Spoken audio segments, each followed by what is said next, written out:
sahabat tani, salam jaga tani. Saya Rainer dari RR Goldfish yang berdomisili di daerah Tangerang Selatan di Nusa Indah, Ciputat. Kurang lebihnya saya udah berkecimpung di koki ini bisa sampai hampir 10 tahun lah. 10 tahun karena dulu mulai aktif mulai kontesnya, ingat dulu di 2014 dulu.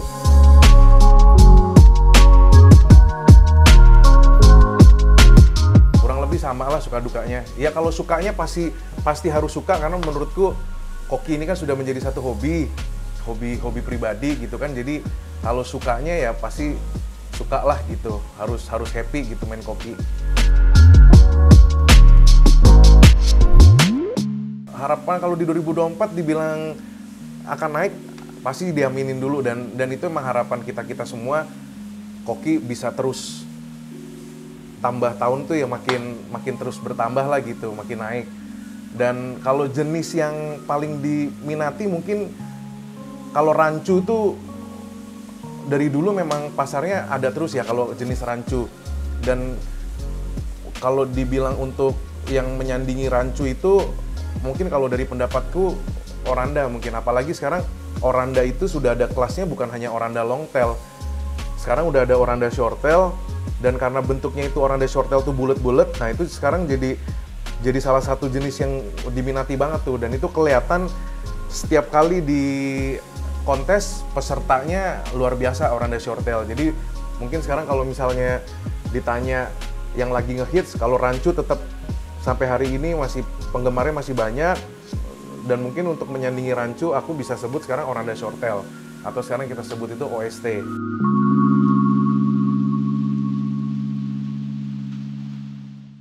Kalau dari breeding itu sendiri sebenarnya dari breeder-breeder yang kita tahu gitu ya, kurang lebihnya sih sama sih semua kalau dalam hal pembreedingan. Tapi biasanya tuh kalau yang kita anggap susah atau maintenance-nya mungkin lebih itu sebenarnya menjaga dari ikan-ikan itu masih kecil, itu dijaga kerapiannya sampai besar aja sih sebetulnya. Nah tapi kalau misalnya tadi ditanya untuk pembreedingan yang lokal. Jadi oranda short tail sendiri memang budidaya dari awal juga yang aku tahu juga memang lokal sudah ya, walaupun nggak langsung secara instan tiba-tiba ikan itu ada lah gitu ya. Mungkin kan di balik layar yang kita nggak tahu, di belakang petani-petani itu meracik ekor lebih pendek atau bodinya lebih bulat apa segala macam sampai mungkin muncul mungkin ada beberapa ekor.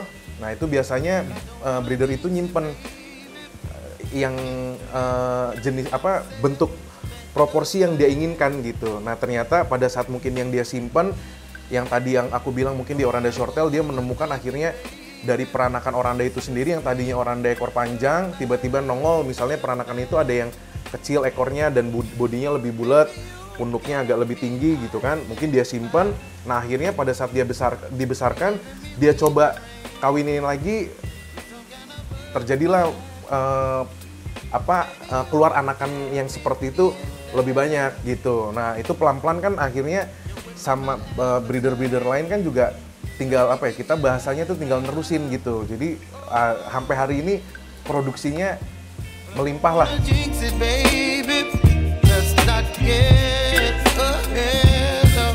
Kalau rancu itu sebenarnya yang kenapa selalu diminati itu ya istimewanya itu dia memang termasuk ikan lucu ya, karena kan dia nggak punya dorsal, yang itu akhirnya menjadi satu jenis yang diminati hobi itu untuk belajar awal karena dia tidak punya dorsal atas. Jadi kalau kita lihat di sini kan di gambar tuh ada yang dorsal atas ini kan ngejaganya ya susah-susah gampang gitu ya. Jadi nanti ada tingkat dia nanti melenting atau dia bengkok. Nah sedangkan kan kalau rancu itu dia nggak punya dorsal. Jadi untuk hobis-hobis baru untuk belajar itu ya kasarnya setelah memilih karakter ikan yang baik, kurvanya yang bagus, mereka cuma tinggal ngasih makan, ngegemukin lah gitu. Tapi kalau misalnya untuk oranda segala macam kan kita memang ngekipnya itu hati-hati lah, nggak boleh arusnya terlalu kenceng apa segala macam. Jadi kalau misalkan dari ditanya keistimewaannya sih aku bisa bilang semua jenis sih punya keistimewaan masing-masing sih sebetulnya. Jadi kalau rancu nanti digemukin, ya dia istimewanya ya orang bisa nilai sendiri gitu. Maksudnya kan selera gitu kan. Nanti ketika oranda ini dibesarkan, ada keistimewaannya sendiri. Jadi masing-masing punya keistimewaan sendiri lah menurut aku.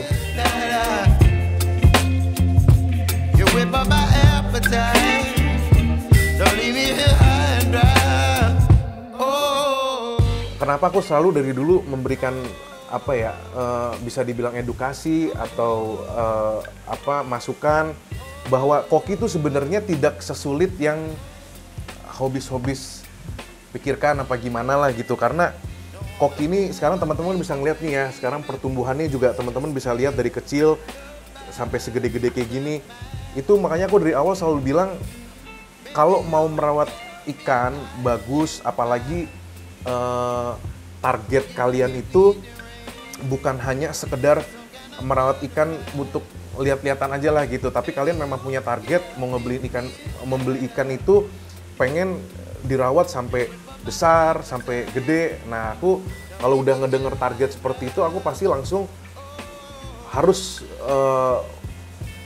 membangun filterisasi yang baik dulu gitu. Jadi ya mungkin kalau teman-teman tanya, Om pengen ikan bagus gini-gini, aku malah sebenarnya balik tanya gitu, Om untuk filterisasinya atau dimensi kolamnya seperti apa? Karena kan si orang tersebut juga memiliki target untuk bisa membesarkan ikan itu. Nah, sedangkan kalau misalkan nanti dia kecewa kenapa ikan itu tidak besar, ternyata problem yang ada itu filternya kurang menunjang, filternya kurang maksimal, kurang mumpuni, dan dimensi kolamnya juga kalau kita bisa bilang atau di fiber atau di akuarium yang terlampau kecil lah gitu. Nah, itu memang agak susah gitu. Makanya aku kenapa bilang kalau misalnya memang targetnya sudah mau membesarkan ikan, agar ikan-ikan bisa sehat, bisa besar seperti ini, ya nomor satu pasti aku bilang filterisasinya dimantepin dulu.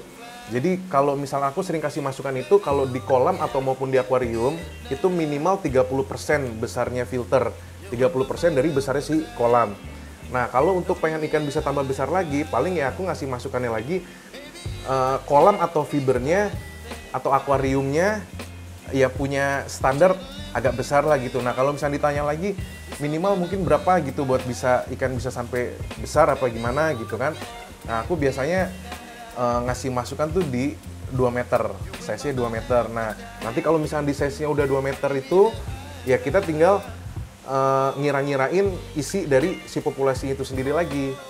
Jadi kalau populasinya, aku tuh sebenarnya memang bukan orang yang fasih dalam presentasi ya. Jadi misalkan berapa ton gitu jumlah air, terus besarnya kolam ikannya seperti ini. Kalau aku sih memang ngira-ngirain, ngelihat mata aja gitu, ngira-ngirain kalau misalkan kolam segede kayak gini itu ikannya kira-kira udah ngerasa padatnya tuh berapa. Nah, kalau gampangnya tuh paling kalau sekarang nih yang ada di samping aku ini kan 2,5 meter. Nah, 2,5 meter. Aku biasanya maksimalin ikan ini karena aku pengen punya target itu memang bisa sampai gede. Itu aku maksimal tuh 20 sampai 25 ekor. 20 sampai 25 ekor. Nah, jadi teman-teman bisa memperkirakan mungkin kalau misalkan size-nya 2 meter atau 1,5 meter misalnya, ya berarti di bawah yang aku sebutkan tadi. Misalnya kalau misalnya di 1,5 meter, mungkin di 10 atau sampai 15 ekor. Nah, kalau misalkan di 2 meter mungkin maksimal bisa di 20 ekor atau di 15 aja gitu. Jadi dari ikan kecil baby-baby itu bisa bertumbuhnya tuh signifikan gitu.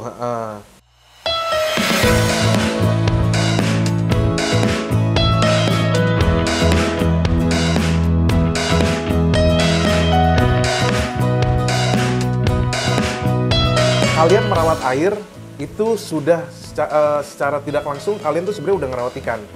Jadi kalau air kalian jelek gitu kan, itu otomatis ya menghambat ikan itu sendiri. Malah yang aku takutkan karena tadi filter itu nggak mumpuni dan hobi kalian itu ngasih makan ikan gitu kan. Karena kan koki ini kan salah satu jenis ikan yang memang makannya setiap dikasih mah makan aja gitu. Kalau sudah masuk dalam sistem filterisasi seperti ini, kalau aku pribadi sih aku nggak berani untuk makan hidup. Karena kalau kayak misalkan kita masukin kayak cacing sutra atau apa kan, takutnya tuh bakteri-bakteri dari cacing itu akhirnya masuk ke dalam filter, kan nggak kelihatan kasat mata kan bakteri masuk ke dalam filter. Nah, di dalam filternya itu nanti someday mungkin akan menjadi bom waktu yang tiba-tiba akan meledak di tank utama kalian atau di kolam kalian. Kita nggak tahu di itu nanti kan maksudnya ada tingkat kematian atau segala macam. Jadi aku menyarankan kalau sudah dalam sistem filterisasi seperti ini paling aman pelet aja lah.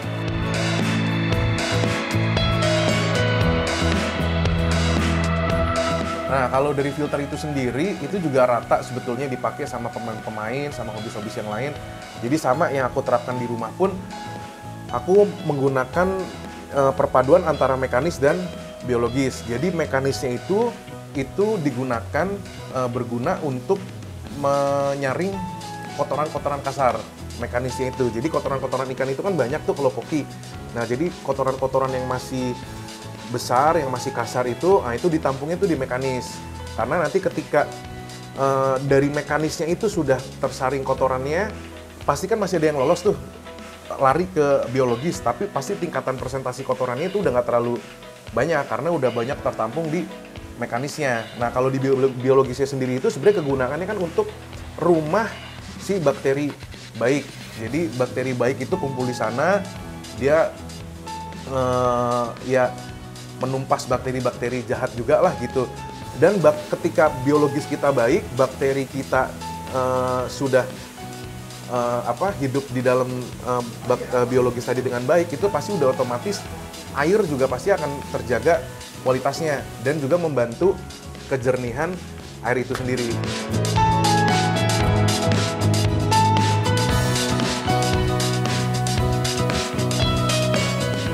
Jadi filter mekanisnya itu aku pakai Matala, untuk biologisnya aku pakai Crystal Bio dan Neomedia.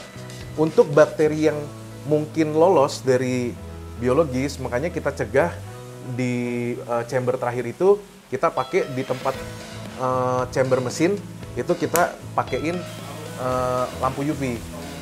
Nah, jadi di chamber terakhir itu ada mesin dan lampu UV. Nah, lampu UV itu untuk membunuh bakteri-bakteri tadi yang lolos-lolos tadi itu. Nah, kegunaannya udah setelah membunuh bakteri jahat tadi, nah lampu UV juga membantu mengkristalkan, menjernihkan air tadi, kegunaannya sama kayak biologis. Nah, dia juga membantu lampu UV agar air tuh nggak hijau. Jadi kalau nggak pakai UV, mungkin kalau outdoor seperti ini kan lumutan tuh. Nah, itu kan airnya kan lama-kelamaan kan pasti menghijau. Nah, UV itu membantu supaya air itu nggak hijau.